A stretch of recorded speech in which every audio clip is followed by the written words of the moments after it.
Hey, it is your buddy, Peace and Harmony with you here today.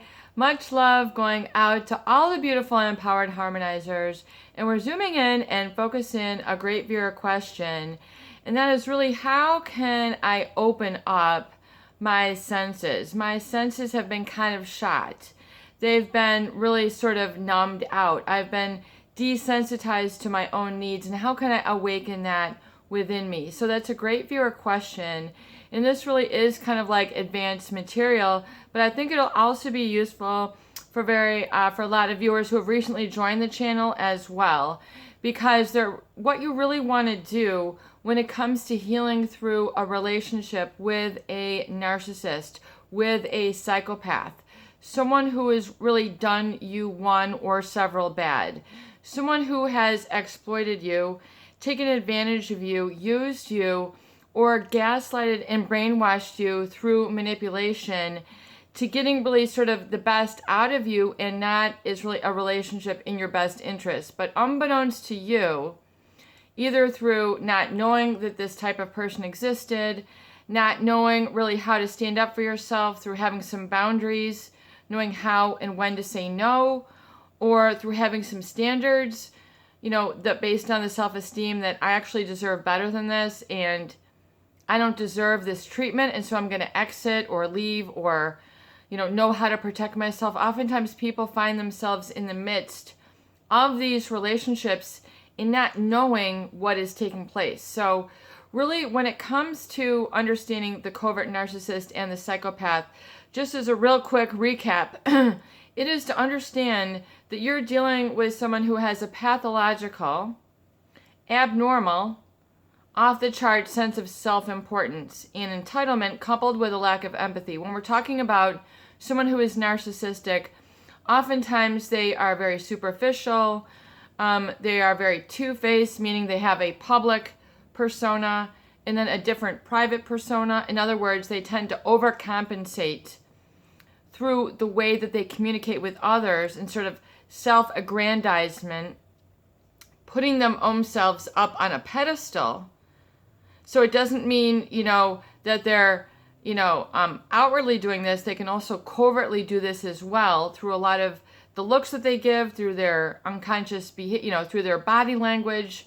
And then unbeknownst to you, you're acquiescing or giving in, or you're being kind of sucked in or drawn into this type of relationship, and then you're always in the feeding their ego loop, and then you become in a supply status or a support status. It's always got to be about them, and then you sort of unconsciously agree to these terms. Yes, we can always continue this pattern to have it always be about you, and so it's always that one directional. And then really, but little by little, because of this person has a lack of empathy, they're not about acknowledging and validating you, your needs, your feelings, your wishes, your desires, your opinions, really what you need as an individual, autonomous, self-governing, empowered human being. So with self-esteem. So it's like a double whammy. Not only do you find yourself sort of acquiescing and always giving in to this individual and agreeing to that, but little by little, it'll also erode your own ground, not only in the relationship, but within yourself. And then little by little, you begin to sacrifice, and then, you're making yourself smaller, and then you begin to have very self-limiting self-belief. So you find that you're really not going anywhere slow, not going anywhere fast, not going anywhere at all, until the point where maybe you find yourself in a highly regressed state, or where you don't want to be, emotionally bankrupt, financially bankrupt, and you're really unhappy. And then you got the divorce, or you find out that they're cheating. You find that this pathological individual is lying to you, and you discover them cheating. You discover them with different addresses, different phone numbers, different agendas, and that they're talking about you behind your back. So it all depends on each individual, what's taken place. But you have then found yourself in a relationship with a pathological narcissist, oftentimes when you uncover some lies or you expose them. And because of their lack of empathy, they don't really sort of feel bad or kind of make it as part of their personality how they operate to inquire about you, to care about you, to be there for you, to, ask how you're doing. If you're sick, why aren't you doing so well? They just sort of expect more and more and more. And then if you don't cut the cloth, if you don't cut the cheese, if you don't cut the mustard, then to them, all of a sudden, there's something inherently wrong with you. You're inherently flawed. You're damaged goods. You're crazy. You're lazy. You don't have what it takes. You're kind of unlovable. You're unattractive. So you go through this, then, self-reproach, self-sabotage, and then begin to believe the lies that are being fed to you by this individual, and you find yourself really back below square zero. I mean, you find that you've got no sense of self-worth. You just want to laze around. You can't leave the house. You feel sick. You feel sick to your stomach. You've lost your senses. You've lost your way. So really, to wake up your senses, and also, I also want to address this also on this channel with those individuals who found themselves in a relationship with a psychopath, someone who is an antisocial personality disorder, who has no conscience. They have no feelings. They cannot feel the regular spectrum of emotions such as love, attachment, freedom, humanity, sentimentality, fear. They don't feel these things. It does not register. Based on the way that they are wired, they don't connect. They don't get it. But they become very well aware of this in their teenage years and become experts, some of them, at putting on the show that they have and possess all these qualities. So they can have all the appearance of being suave, debonair, charming, intellect, intelligent, but they are, sleeker than the stealth bomber. They are sleeker than a fox. They are your con man, your con woman. Oftentimes being very suggestive, engage in a lot of high risk, overdoing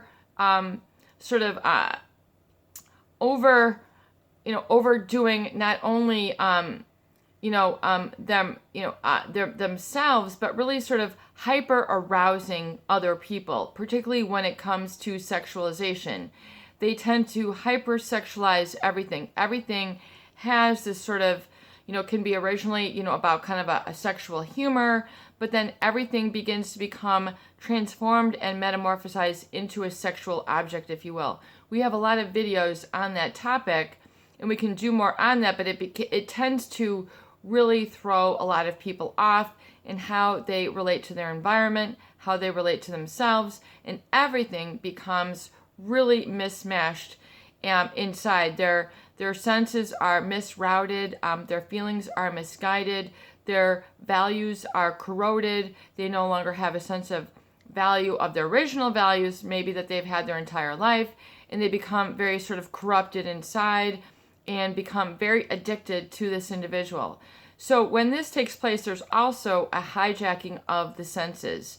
You no longer have a sense of sort of your own values or your own morals that guide you to your better place, your best place, your highest place, because these have been annihilated by this individual. They have been taken over. They have been erased. They have been devoided. They've been made null and void and worthless. So there's this sort of feeling of like bottomless pit or doom and gloom once you've exposed this type of individual and you've gone through the psychological hijack and brainwashing and gaslighting. And we can address more of this in another video, but each of these paths leads to various depths of deprivation of your own sharpness, your own acuity, your own clarity, your own type of thinking. Believe it or not, you have an internal guiding system, which is like your own internal GPS, which is going to guide you to what is your happiness, your fulfillment, your greatest strengths, and actually where you truly belong and fit in. Through the triangle of needs, Maslow's hierarchies of needs, we talk about self-actualization. And, but you need to, that's the highest realm, and that's really where you become autonomous and your life begins to take on greater meaning, purpose. You become, who you are. Plato, know thyself. you begin to really kind of have this inner connection and an inner guiding system that's really sharp, and it's able to keep you on your feet, self-sustaining, happy, and then guided to really what makes you happy, and then knowing how to articulate, no, that's not good for me. Yes, this is good for me. Yes, I'm focusing here. Yes, I feel okay pursuing my interests. No, I don't need to numb out my interests, numb out myself in order to pursue this relationship, because I have to take care of you and I can't attend to me simultaneously. All healthy relationships, you should be able to be in touch with yourself. But oftentimes when you're in a relationship with a narcissist or a psychopath, you become disengaged with self. You become rejecting of self. You become self-abandoning. You begin to then think that, subjugating or sublimating or repressing your needs is the right thing to do, and that you should be taking care of this person. You should be acquiescing to their judgment, conforming to their standards.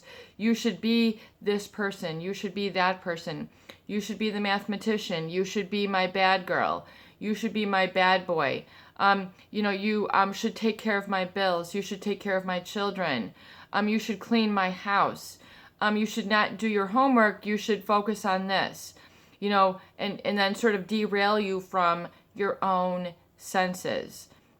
And your senses feed, your five senses feed your sixth and seventh sense, your intuition and your higher consciousness, or your connection to really the infinite intelligence, which runs through all of us, in all of you. If you doubt that, just look for a moment at all the cells that are engaged in just your one limb. You have trillions and trillions of cells that are creating your energy, your mitochondria, your red and white blood cells. They are orchestrated, at just a symphony and cacophony through your subconscious mind that's helping you breathe, pump the blood, creating the respiration, creating the energy exchange, digesting your food. You have divine intelligence working through you at this very moment. Not only your body, but your subconscious mind. Your body is your subconscious mind. You have the limbic brain. You've got basically three brains. Dr. Joe Dispenza, I would highly recommend you watch his TED Talks in understanding the limbic brain. Also the prefrontal cortex, the cerebellum, all the, and how they all work together, and how you become disengaged. Really, your ability to dream, plan, have good judgment, and have a coalescing and congruency of your thoughts, your vision for yourself and your best life can only be engaged once you're freed up to do so from that limbic brain and getting out of the fight or flight. But see, it's that whole system that gets rerouted and sort of disconnected when you are in a relationship with a narcissist or a psychopath, someone who has sort of approached you with reproach. In other words, who has caused you to feel less than or inherently flawed through their manipulation, through the negative validation, through the things that they've done and said and what you found out about them, and feeling sort of helpless. You've entered into a learned helplessness state. And so to really waken up your senses, it's to understand how valuable your senses are and how important it is for you to become conscious and aware of your senses through the role of mindfulness, metacognition, which metacognition is the psychological term that you can think about what you think about. So you really need to sort of become aware of and increase your consciousness or your awareness of this faculty, which means this aspect of yourself of being a human being. First of all, is to acknowledge that you have a very powerful subconscious, meaning that limbic brain, which has been with you, which is, the reptilian brain, which, gets triggered and reacts to the fight or flight, which is your sympathetic nervous system, your adrenals, and sort of the oldest part of your brain. And then the limbic brain, which is your feeling brain. So you've got your brain stem, you've got the limbic brain that assigns emotional connection and emotional meaning to words, things, places, and events. So the meaning that you have attached to the event is the feeling literally that you are holding onto. You're literally holding onto a feeling that was established by this individual or this hurtful, manipulative individual that you have learned then to hold on to for dear life in order to maintain your safety, your security, and then who you become. All of your very baseline, needs then become trauma bonded and connected with this event, and then the meaning that you assign and distinguish to this. So unbeknownst to you, this meaning gets created, and then that meaning becomes a belief. This is very, very, very simple. So the whole goal of healing is, I feel, to make this very simple, i.e., you can understand this and you can do this. So it's to understand the meaning that you have derived or taken from this relationship and this experience, and then furthermore, how you've incorporated it into yourself, how you feel about yourself, what you feel that you're capable of the past, the present, and the future, and then how this begins to affect you subconsciously, and then how you make decisions and choices. So this is your subconscious mind that we need to become more aware of. So your senses, your 5 senses, what you look at, what you pay attention to, what you take inside from your environment, your images, the sounds, the things not only that you hear, around you, but you consciously tune into. So paying attention to what you're looking at, paying attention to what you're listening to, paying attention to what you feel, i.e. what you feel on your skin. I remember taking a lot of dance classes in college, and one of the very interesting exercises that we did while we were all in our leotards is like laying down and just feeling how the dance floor, the wood floor, feels underneath you, becoming aware of that. So any dancer has a remarkable relationship with the floor. They have made friends with that dance floor. They've made friends, they've made a connection, a relationship, an awareness, a connection to how that floor feels beneath them. So you need to become conscious of what you are feeling in your hands, where your body is resting right now, what your feet feel like, how your muscles are either clenching or crossing themselves. Are you crossing your feet? Are you clenching your shoulders? Are you clenching your back? Are you clenching your neck? Are you clenching your lower back, your legs, your buttocks? You need to become aware of this and then begin to release it, because that clenching is a sign that you are holding onto a past event or a past feeling. You're holding onto it, so you need to literally release it, because that is creating the tension, that is creating the self-limiting belief, that is creating the barrier or the block for good positive energy to flow, and it affects your physiology. Your physiology is how you feel, how you carry yourself, how your body opens up, how your shoulders are, how you align yourself. Your head should be resting over your shoulders, which rests over your hips, which rests over your knees. You should be able to be in alignment, so you're not stiff, you're not too wobbly. Your spine is able to be in alignment, and becoming more aware of your feelings, becoming more aware of the sense around you, and being able to register these. And then, putting in also with taste, being able to experience what you're tasting. It is waking these up. You can take a few moments and become aware of your 5 senses. And then furthermore, as I discussed in my book, how important it is to get out of the old habits, the subconscious that's been setting you on the wrong path for so long, becoming aware of that and how that has affected you, in realizing that you have control over this. So, for example, you're breathing, taking a deep breath. When you do that, you're resetting your subconscious. You're taking a moment to stop and then, gaze upon a candle or gaze upon a beautiful object. You're gazing upon a beautiful image. this is an example of resetting your senses. How do you become resensitized? How do you get more command out of that? How do you slow it down? How do you denumb?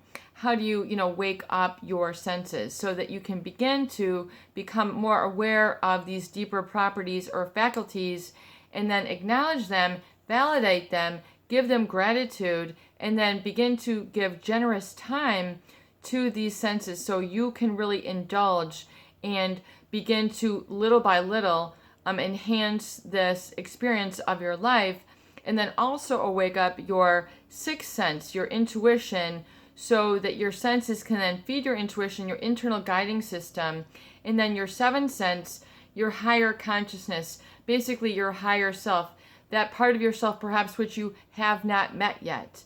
You might call it your defined self, your higher intelligence, that which is your guardian angel kind of connects with you there. The Jesus within you, the Buddha within you, whatever your religious, we're talking about your higher self, your ability of your consciousness to connect to something greater, which gives you more divine guidance, which helps to guide you towards that self-actualization, that top of the pyramid, Abraham Maslow, where you're basically becoming the person you're meant to be, and you're in your element. You're finding that life becomes effortless. You're happy for no reason. You're being able to guide and flow. Things are kind of happening on a more fluid basis. You become unconsciously competent. So you need to becoming aware of this, of your faculties, and begin to consciously feed your five senses through that which is very, very evocative, provocative of a positive feeling state. So using and understanding that your subconscious works by images. It works by little snippets, and it works by commands. Peace and harmony. I wish I knew this a long time ago. Okay, great. Well, we're learning it now. Wherever you are, I want you to come into a very relaxed body. Just stop clenching, stop holding on to that feeling that was bestowed on you from the past, or the meaning that was assigned to you in that past event or past events, where all this was perpetuated, put into motion, kept into motion, reinforced and rehearsed by you, and then subconsciously you've repeated to yourself your inner dialogue. I am horrible. I hate this person. I'm miserable. I'm angry. I'm struggling. I'm poor. I'm homeless. I'll never make it. People hate me. I'm unlovable. Everybody else is better than me. I'm going to struggle. I'm in a panic state. All this fear state, all this negative self-talk. I want you to become consciously aware of this. Oftentimes it's happening below the surface. So you need to acknowledge and validate this as, whoa, there's something deep within me that's causing me this self-sabotaging, or to keep in this panic-ridden state. I find myself embarrassed. I find myself making a lot of mistakes. I find myself getting into trouble in relationships. I find that I'm not putting my best foot forward. I find that I'm putting myself out there in a way that I don't want to be. In other words, I'm, giving my self, gratuitous sex. I'm becoming, I'm not saving my reputation. I'm doing things which are, impervious to my best reputation. I'm getting myself in trouble through the things that I do, who I'm saying, what I'm, what I've done. So you found yourself doing all these self-sabotaging behaviors because you thought you had to put up or shut up. You find that you're in what I call it, a fixer-upper relationship. You're paying for somebody's car note. You're letting somebody live with you. You're paying for someone else's kids. You're paying for someone else's college. You're paying for someone else's whatever. You're like, whoa, I've taken in a stray dog. I've taken in a stray animal, and I did not realize it. I need to deserve better. So it's awakening to this and saying, whoa, I see where I had a flaw of judgment because I was stuck in that limbic brain, that fight or flight. I had reduced my boundaries or eroded my boundaries. I had none. I couldn't say this is where I begin, i.e. I'm in here. I need to take care of this, and I don't need that. I'm not going to tolerate that boundary violation anymore. Hitherto, I had permitted that. Unbeknownst to me, I was in a fight or flight, and I had unconsciously agreed to that. So now I'm finding that I need to declare and establish my boundaries. I don't care if it's the first time, that's fine. Male or female, it doesn't matter. And that I'm beginning to say, okay, no, and that is okay. It is not to feel bad about it, not to hold on to a feeling of, oh dear, I feel guilty now for taking care of myself. It's saying, okay, and then being able to have some standards. In other words, elevating your standards, saying, okay, yes, I can enforce these higher standards. I am good enough. I am valuable enough. I love me, and I'm developing a connection with this internal solar plexus, which is, underneath the rib cage from a few inches above the belly button up, and then my heart center, I'm awakening up to this. So it's to become aware of the self-talk, which then is like then your intuition and then your higher self, which is connected. I know that this is a lot of intensive information, but we're going to try to do it a little bit here and get you at least a taste of it so you can become aware of it. So your senses, that's why I discussed how important it is to feed your senses with a positive. Believe it or not, your subconscious brain dreams and processes all that you've been able to feed it during the day. So if you're constantly looking at negative news, negative television shows, negative images, negative magazines, negative things, whatever it is, movies, your subconscious mind is replaying this again and again and again. So if you're constantly looking at your debt, you're going to be focusing on I am in debt. If you're constantly focusing on Facebook or someone else and who they're dating with, you're constantly focusing on I'm being cheated on. I am being violated. And then I am a victim. So you're reinforcing that. Believe me, you're reinforcing that reality for yourself. So you need, no matter what anybody says, well, why don't you watch the news? Why don't you do? Take your eyes off of it. Take your ears off of it. Take your focus off of it and redirect it to the positive. If you're reading, looking at a picture book, doing a coloring book, I don't care what it is, begin to focus on images of the positive. I talk about how important it is to have a mentor. To have a mentor who you look up to, who has the qualities and characteristics and qualities of their personality with which you admire. Getting a picture of them now and gazing upon it, staring at it for half an hour, dwelling on what it is about this person, this image of what it is that you really adore. It can be a piece of art. It can be an artist. It can be a religious figure. It can be a rock star. It can be someone who is a positive mentor to you. And you need to realize that you look up to and you're drawn to this person because of the qualities that they have. So I want you to take time to identify a mentor and then begin to really learn about them, look upon images of them, spend part of your day just looking at images of this person. Also creating positive sounds, which get at the 432 hertz, the more calming, relaxing sounds, taking time to listen to the birds, listening to the hummingbees, whatever it is that's around, and begin to take a moment and just listen.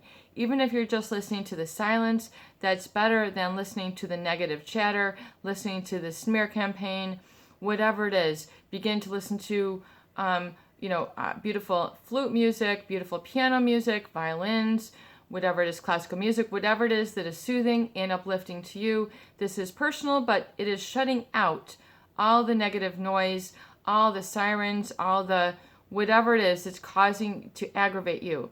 Also, we talk about your senses and your feeling. Begin to really work on your feeling body, your emotional body, and letting go of the tension.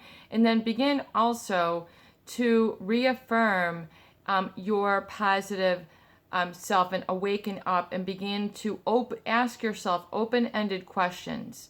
And being around people who also are engaged in this activity, whether it's a support group, something online, a group that you find on meetup.com, a spiritual support group, something that is actually reinforcing, and you're finding yourself able to identify this on a social basis, whether it's Coda Anonymous, Alcoholics Anonymous, Adult Children of Alcoholics Anonymous, a 12-step program, finding something out there, Coda groups. You can research all of these online.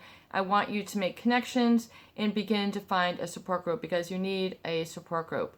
And then also asking yourself, through the privacy of these videos, engaging in, through your recovery notebook, being able to ask yourself open-ended questions so you can get to know the real, the best you, the alive you that's been kind of lurking in the subconscious. In other words, if I didn't feel so guilty, I would really love to become.